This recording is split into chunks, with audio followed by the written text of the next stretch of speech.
DİM 2025 11 illik riyaziyyat test toplusu 3 bucaqlar bölməsi üzrə kosinuslar teoreminin tətbiqinə aid bir suala baxırıq. Sual belədir. Bucaq C bərabər 90 dərəcə, CD bərabər 3, YD bərabər 5, BY bərabər 6 və AY bərabər 10 olarsa AB-ni tapın. AB-yə bir x qoyaq. Və üçbucaq CYD-də düzbucaqlı üçbucaq olduğu üçün Pifaqor teoreminin köməkliyi ilə CY katetini tapa bilərik. CY-nin kvadratı üstəgəl 3-ün kvadratı bərabər 5-in kvadratı yazaq.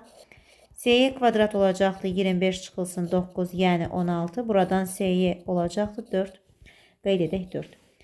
Və şəkildə əgər biz demək CY-də bucağına bir alfa desək, alfa, onda AYB bucağına da bir alfa deyə bilərik. Çünki həmin bucaqlar bir-biri ilə qarşılıqlıdır. Qarşılıqlı bucaqlar isə bir-birinə bərabərdir.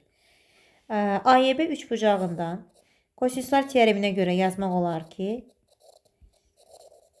x kvadrat bərabərdir 6-nın kvadratı üstəgəl 10-un kvadratı çıxılsın. 2 vuraq, 6 vuraq, 10 vuraq kosinus alfa.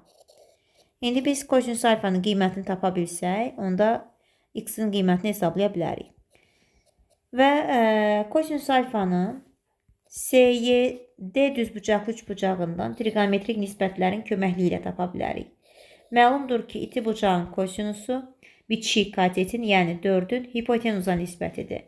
Buradan çıxır ki, kosinus alfa 0,8-dir. İndi həmin qiyməti aşağıda nəzərə alaq.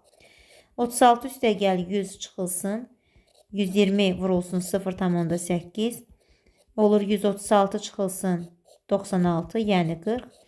X kvadrat əgər 40-a bərabərdirsə, onda x-in qiyməti olacaqdır 2 kök altda 10.